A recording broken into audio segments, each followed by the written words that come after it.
مجھے سوال آپ سے یہ کرنا ہے کہ آپ جیسے جانتے ہیں سب کہ ہمارے جو معاشرے میں جو فتنہ ہے، ہمارے جو بچے ہیں، شاید جس وقت ہم نے ان کو اسکولوں میں ڈالا یا جو سوشل میڈیا کا پریشر ہے ایوری تھنگ، تو آپ آج کل کی یوتھ کے لیے کیا ایڈوائس دے سکتے ہیں ہم پیرنٹس کو؟ دیکھیں ہماری جنت کیا جنت ہوگی جہاں ہمارے بچے نہ ہوں. بہت مشکل ہے کیونکہ آپ دیکھ رہے ہیں ہر طرف سے media is playing such an important and such a difficult role کہ ہم پیرنٹس کے لیے اس چیز کو سنبھالنا بہت مشکل ہو گیا ہے. And all of that. اور میں ایک واٹس ایپ پہ میسج مجھے ملا کہ what will happen to my children when I die, but سوچنے والی بات یہ ہے کہ what will happen to my children when they die. So اگر آپ کوئی ایڈوائس دے سکتی ہیں اس سلسلے میں تو بہت موزوں رہے گی. انہوں نے دکھتی رگ پہ ہاتھ رکھ دیا ہے اور بہت ہی اہم سوال ہے یہ. حقیقت یہ ہے کہ یہ ہر گھر کا مسئلہ ہے، ریلیجس فیملی ہے یا ریلیجس نہیں ہے، یہ مسئلہ ہر جگہ ہے، پڑھے لکھے ہیں یا ان پڑھ ہیں. آئندہ جنریشنز بہت بڑے فتنے میں ہیں، فتنہ ہر ہاتھ میں ہے اور وہ بڑھتا ہی چلا جا رہا ہے اور پوری دنیا ان کے سامنے ایکسپوز ہو چکی ہے. یعنی آپ کس کس چیز سے ان کو بچا سکتے ہیں، کس کس چیز سے روک سکتے ہیں؟ صرف ایک ہی حل ہے اور وہ روک اندر ہو، اور وہی تقویٰ والی بات ہے کہ جب تک ان کے اندر خود اللہ کا ڈر نہیں آتا، آخرت کی فکر نہیں آتی، اس وقت تک کوئی باہر کی چیز اب ڈھکی چھپی رہ نہیں گئی. آپ سو رہے ہیں، آپ کو نہیں پتا آپ کے بچے اپنی رضائی کے اندر کیا دیکھ رہے ہیں، کیا کر رہے ہیں، کیا سن رہے ہیں، کہ کانوں کے اندر کچھ لگا ہوا ہے، کچھ دیکھ رہے ہیں. اور پہلے تو کہیں کسی خالی جگہ پہ جا کے چھپنے کی ضرورت تھی، تو اب تو گھر کے اندر بھی ہر جگہ چھپنے کی جگہ ہے، کیونکہ جس اسکرین پر وہ سب کچھ دیکھ رہے ہیں وہ ان کے ہاتھوں کے اندر آ چکی. اس کے لیے جو پرسنل میرا ایکسپیرینس ہے وہ دو چیزیں. ایک تو یہ کہ ہم اسکولوں سے تو جو اسکول ہیں انہی میں ہی جائیں گے، اور جو باہر معاشرہ ہے اور جو کچھ ہو رہا ہے وہ سب وہ کریں گے، اس سے کاٹ تو نہیں سکتے. میں نے سب سے زیادہ جو دعائیں مانگی ہیں، رو رو کے مانگی ہیں، سجدوں میں پڑھ پڑھ کے مانگی ہیں، وہ اسی کے لیے مانگی ہے کہ اللہ میرے بچوں کو ایمان دے. یہ صرف پچھلے 5 سال میں جتنی چینجز آئی ہیں وہ اس سے پہلے شاید کئی 100 سال میں نہیں آئی تھی. اور پھر دوسرا کیا کیا، یعنی اللہ تعالیٰ سے خود ہی مانگا. دوسرا یہ کہ ہر تھوڑے عرصے کے بعد عمرہ، اللہ کے گھر چلو، کیونکہ اللہ کے گھر کا جو جلال ہے، اور اللہ تعالیٰ اگر انسان کو کہیں سب سے زیادہ محسوس ہو سکتے ہیں تو وہ بہت جگہ ہے. یعنی ہمارے ملک میں، ہمارے گھروں میں، ہمارے ماحول میں وہ فیلنگ نہیں آتی جو وہاں جا کر آتی. تو الحمدللہ ان عمروں نے، اللہ کے گھر کی زیارت نے دل کے اندر تھوڑی سی جگہ بنائی اللہ کو پہچاننے کی.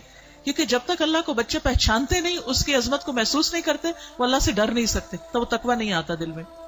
تو اس سے یہ ہے کہ وہ ایسی جگہ ہے جہاں اللہ ماشاءاللہ سب کو جا کر یقین ضرور آتا کہ کوئی ہے ایک جس نے یہ سب کچھ بنایا.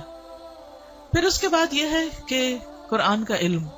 میں نے سب سے زیادہ تکلیف دہ مرحلہ گزارا کہ جب میں نے اپنے بیٹے کو قرآن پڑھایا، تو پھر میں نے یہ ٹھان لی کہ کچھ بھی ہو مجھے اس کو پڑھانا ہے. وہ ایج ایسی تھی کہ جس میں کچھ نہ کچھ وہ سننے کے قابل تھا، ورنہ وہ ایج بھی گزر جاتی ہے تو پھر بچے وہ اتنا بھی نہیں سنتے.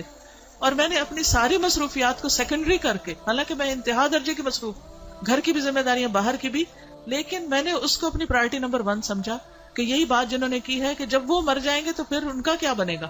یعنی ہمارے مرنے کے بعد تو جو ہوگا سو ہوگا، ان کے مرنے کے بعد ان کی قبروں کا کیا حال ہوگا اور ان کی آخرت کا کیا ہوگا. تو اللہ سبحانہ وتعالیٰ نے قرآن مجید میں فرمایا قوا انفسکم واہلیکم نارا، اپنے آپ کو اور اپنے گھر والوں کو آگ سے بچاؤ.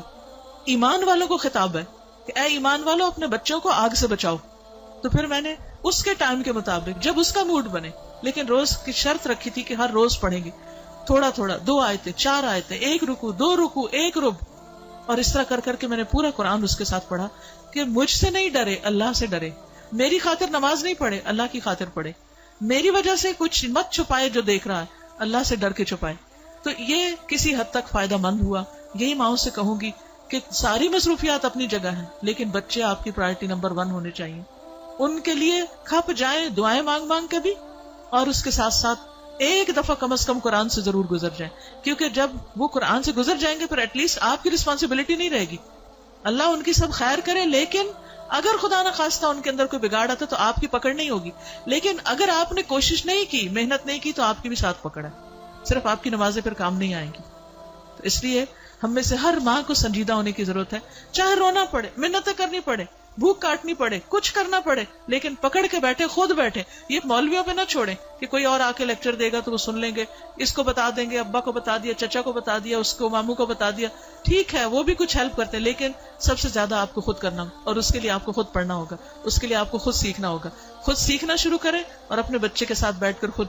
پھر یہ کہ بعض اوقات بچے ہم سے سننا نہیں چاہتے، آپ ان سے کہ آپ ہمیں پڑھ کے سنائیں. بس اس بات کا اگر یقین ہے ان کو کہ یہ قرآن اللہ کی کتاب ہے، تو پھر ان کے اندر یہ ڈالنے کی ضرورت ہے کہ اللہ تعالیٰ نے کیا فرمایا ہے. وہ آپ کو بھی پتا ہونا چاہیے اور وہ ان کو بھی پتا ہونا چاہیے. اللہ تعالیٰ ہماری مدد فرمائے.